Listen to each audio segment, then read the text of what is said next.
Shalom, Bapak Ibu yang dikasihi Tuhan. Satu tema yang akan kita renungkan bersama pada malam hari ini dan juga dalam minggu ini ialah mengampuni tanpa batas. Ia kelan basa toraya di kuah mak pagari tang dianggean. Berbicara tentang mengampuni tanpa batas, ini merupakan suatu perintah bagi kita manusia. Mengapa diperintahkan hal itu, mengampuni tanpa batas? Apa yang sebenarnya terjadi dalam kehidupan manusia sehingga dikatakan mengampuni tanpa batas? Bapak Ibu yang dikasihi Tuhan, ada satu kelompok penyanyi namanya Trio Ambisi. Iya, kalau orang-orang tua pasti tahu ini. Ada sebuah lagu yang dia populerkan yang berjudul Jangan Sampai 3 Kali. Kalau anak-anak muda mungkin ini tidak tahu, tapi saya percaya orang-orang tuaku sekalian itu tahu. Lagunya yang mengatakan 1 kali kau sakiti hati ini, masih kumaafkan. 2 kali kau sakiti hati ini, juga kumaafkan. Tapi jangan kau coba 3 kali. Dia katakan jangan, oh jangan.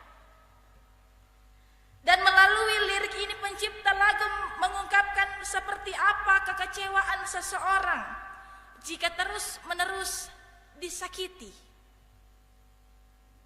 Karena itu pencipta lagu bermaksud membatasi bahwa maaf itu, ampun itu hanya sampai 2 kali, jangan coba-coba 3 kali.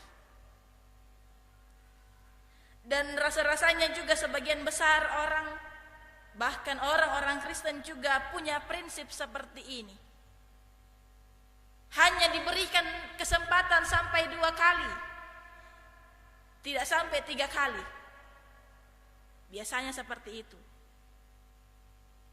Makanya tema kita hari ini mau mengatakan bahwa bagaimana kita mengampuni tanpa batas. Inilah juga yang dipikirkan oleh Petrus. Ia menanyakan hal yang sama kepada Yesus. Sepertinya ada keinginan untuk mau membatasi tentang pengampunan itu. Petrus saat itu bertanya. Dia mengatakan bahwa sampai berapa kali aku ini harus mengampuni saudaraku jika ia berbuat dosa terhadap aku? Pempiturakah? 7 kali kah? Tapi apa yang dikatakan oleh Yesus? Yesus pun menjawab, bukan. Aku berkata kepadamu, bukan sampai 7 kali, melainkan 70 kali 7 kali. Pertanyaannya, apakah memang Yesus berbicara soal angka? Apakah jawaban Yesus memang bermaksud mengatakan bahwa pengampunan itu kalau sudah cukup, ia berhenti sampai di situ saja? Tidak. Tentu bukan itu yang Yesus maksud. Tapi itu mau mengatakan bahwa pengampunan itu seharusnya tidak ada batasnya. Menarik sekali karena Petrus kemudian dijawab lagi oleh Yesus melalui sebuah perumpamaan tentang kerajaan sorga. Dalam ayat yang ke-23 dalam Injil hari ini. Injil yang kita dengar yang telah dibaca bahwa ada seorang hamba yang berhutang 10.000 talenta kepada raja.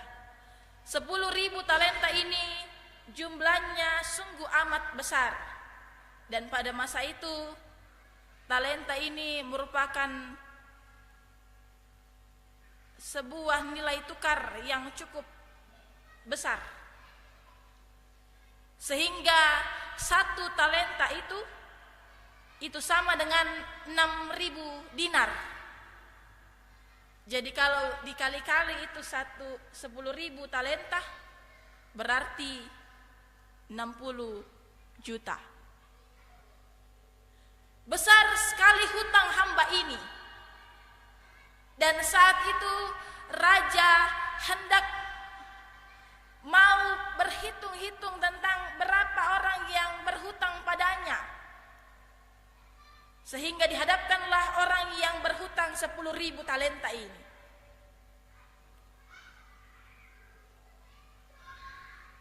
Dan ketika dia diperhadapkan, Bapak Ibu kekasih Tuhan, di situ dia sujud. Dia bermohon, dia mengatakan, sabarlah, hutangku pasti akan kulunaskan. Karena pada ayat yang ke-25 dikatakan karena utangnya ini terlalu besar, bahkan dikatakan dia, anak, istrinya, harta bendanya itu akan dijual untuk membayar hutangnya itu. Tapi karena dia bermohon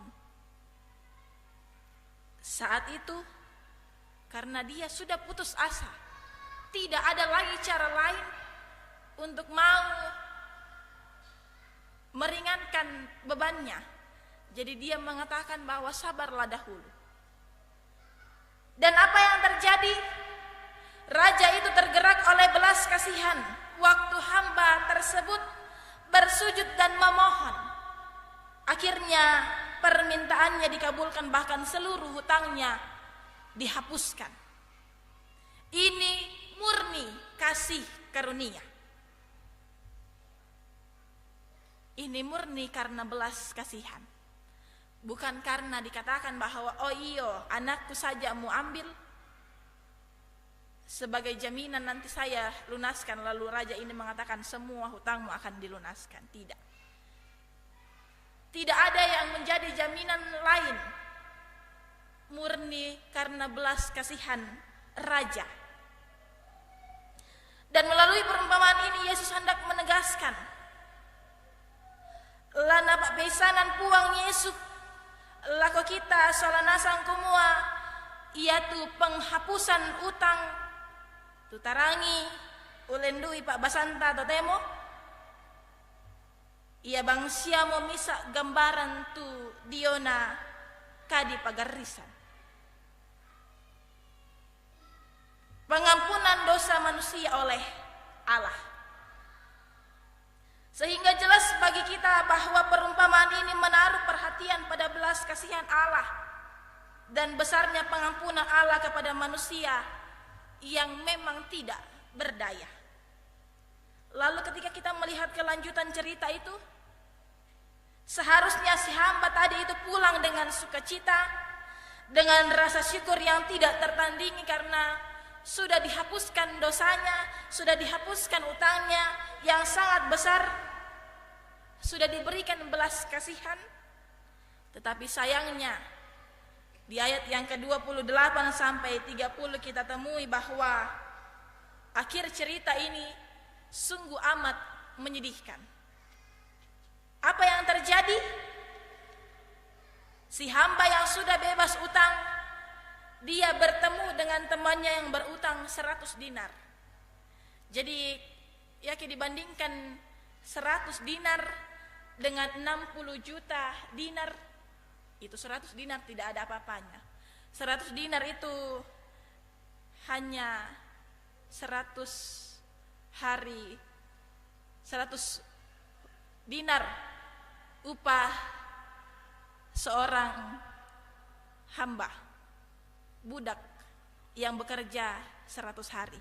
Karena budak pekerja upahan itu ketika dia bekerja 1 hari 1 dinar, 1 hari 1 dinar. Jadi dia bisa melunaskan dalam jangka waktu 100 hari. Tidak terlalu banyak dibandingkan dengan orang yang berhutang tadi 60 juta dinar. Tapi apa yang dilakukan oleh orang yang telah dihapuskan dosanya? Di situ dia malah menghakimi. Dan dikatakan bahwa dia malah mencekik temannya sambil dia berkata, bayar hutangmu. Dia tidak sadar bahwa hutang yang dihapuskan itu bukan karena dia membayar, hanya karena belas kasihan raja itu. Tapi malah dia menghakimi saudaranya itu. Dia mengatakan bayar hutangmu. Dia menolak semua alasan-alasan hamba yang lain itu, tanpa dia memikirkan bahwa apa yang terjadi pada dirinya itu bukan karena kekuatannya. Dia lupa diri, dia sombong. Si hamba ini belum apa-apa sudah mau menghakimi orang lain. Dan Bapak Ibu kekasih Tuhan, kalau kita ingat-ingat doa Bapa kami yang hampir setiap minggu kita ucapkan dalam Matius pasal 6 ayat 9 sampai ayat yang ke-14. Dan pada ayat yang ke-12 dikatakan, dan ampunilah kami akan kesalahan kami seperti kami juga mengampuni orang yang bersalah kepada kami. Setiap kita membutuhkan sebuah pengampunan. Kita membutuhkan pengampunan, dan apakah kita telah menyatakan pengampunan itu? Kalau minta maaf, mungkin sebuah hal yang sungguh amat mudah. Kita melakukan kesalahan, mungkin kita ditegur dan kita minta maaf.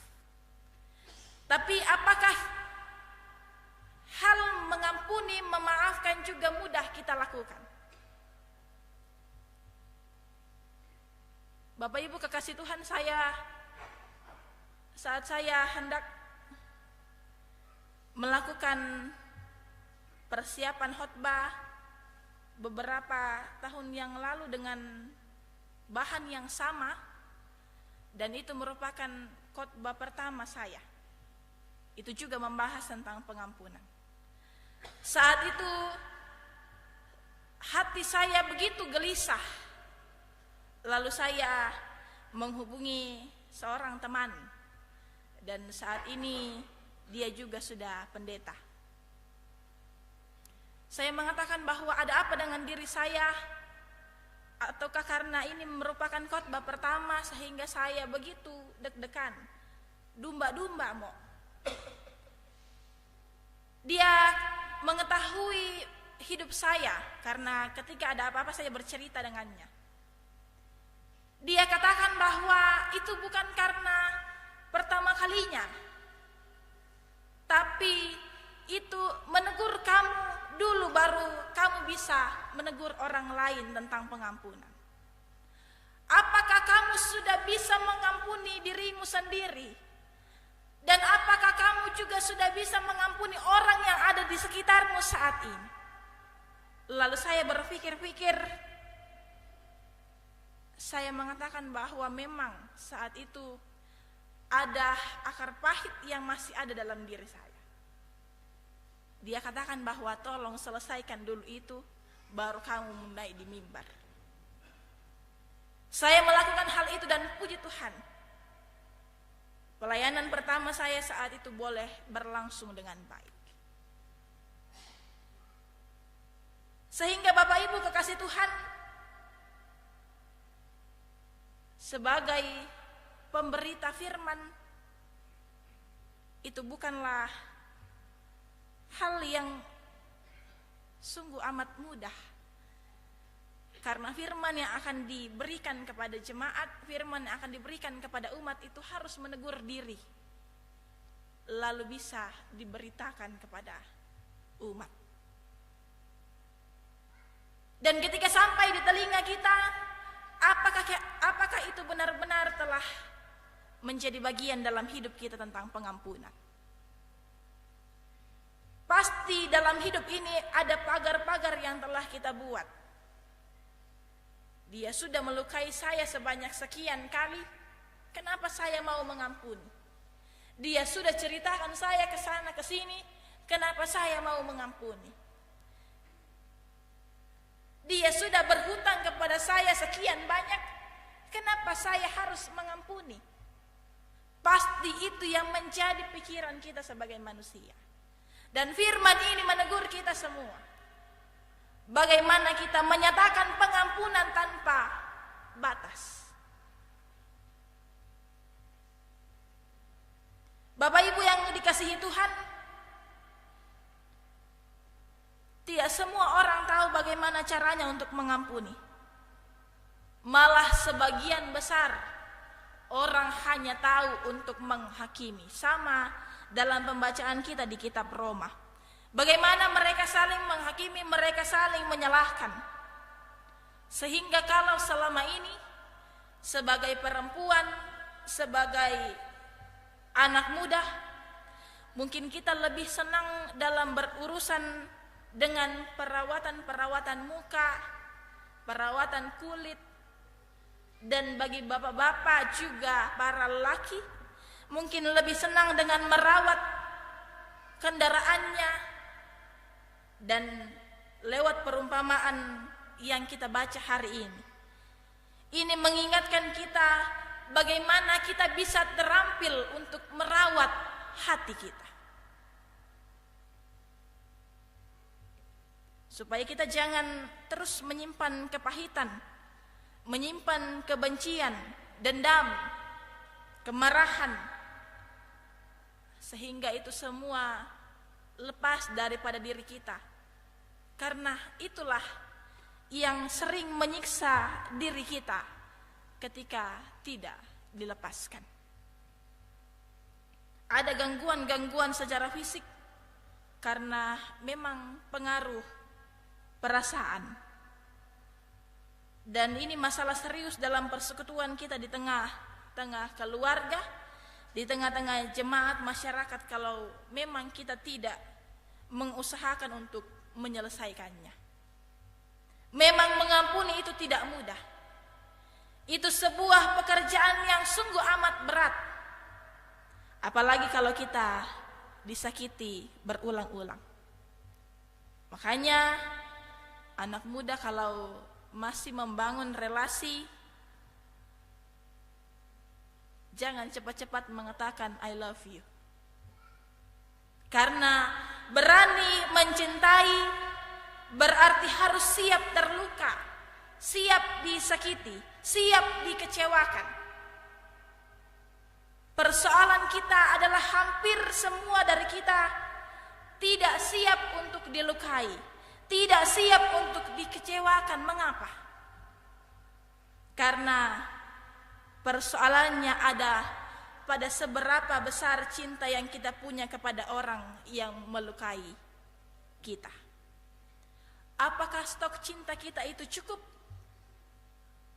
Karena rupanya stok cinta yang terbatas akan membuat seseorang juga terbatas dalam hal memaafkan, juga mengampuni.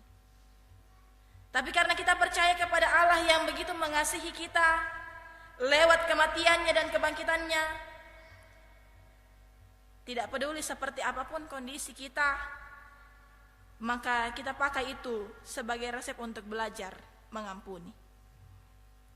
Mari lihat bangsa Israel dalam momen menyeberangi Laut Teberau. Cinta Tuhan pada akhirnya membuat mereka terkagum-kagum. Sungguh besar sebuah kesalahan, dosa, tapi sungguh lebih besar cinta Tuhan bagi kita umatnya. Karena itu ada dua hal penting yang perlu kita ingat tentang mengampuni. Yang pertama ialah mengampuni hanya bisa dilakukan oleh orang-orang yang rendah hati. Orang-orang yang sungguh telah menerima dan menghidupi pengampunan dari Tuhan. Betul kita diampuni, Tapi hanya orang-orang yang bisa memaknai itu dengan benar bahwa ini anugerah yang terlalu mahal. Karena sesungguhnya saya tidak layak, tapi saya dilayakkan. Sehingga seperti Daud memuji dalam ketulusan, dia mengatakan, pujilah Tuhan hai jiwaku, pujilah Tuhan hai segenap batinku. Sebab Tuhan telah menebusmu, Tuhan telah mengampunimu. Pengakuan seperti ini akan menolong kita untuk dapat melepaskan pengampunan. Karena kita sadar kita sendiri pun juga butuh dimaafkan. Kita sendiri pun juga butuh diampuni selama kita masih hidup. Lalu yang kedua, orang yang telah diampuni juga harus tahu diri. Ketika seseorang memberi maaf pada kita, maka maknailah itu, hargailah itu. Sebab itu kita lakukan dengan mengingat Allah. Jangan asal-asalan dalam memperlakukan pengampunan. Sebab orang yang tidak bisa menghargai pengampunan adalah orang-orang yang menginjak-injak pengorbanan Kristus bagi dirinya. Kalau kita mau berbicara tentang hak, bicara tentang kelayakan, kita pantasnya tidak mendapatkan pengampunan. Karena dosa kita itu terlalu banyak. Tapi Tuhan sungguh amat baik bagi kita. Kita dikasihi dan diberikan sebuah kesempatan.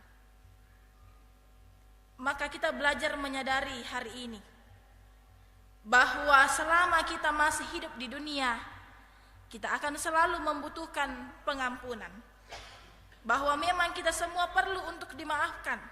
Tapi kalau sudah diberi maaf, sudah diberikan sebuah kesempatan, apalagi ketika diberikan kesempatan berkali-kali, hargailah itu.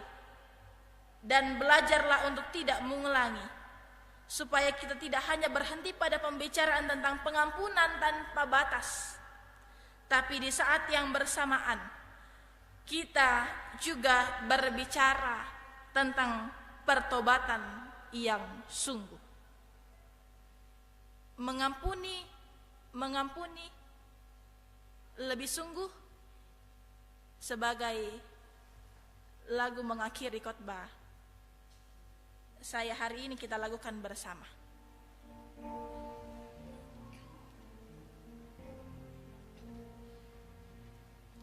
Mengampuni, mengampuni. Mengampuni, mengampuni lebih sungguh.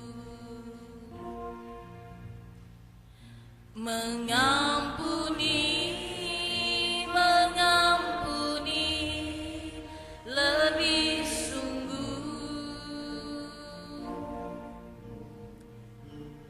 Tuhan lebih dulu mengampuni kepadaku, mengampuni, mengampuni lebih sungguh. Roh Kudus memampukan kita mengerti firman Tuhan hari ini. Amin.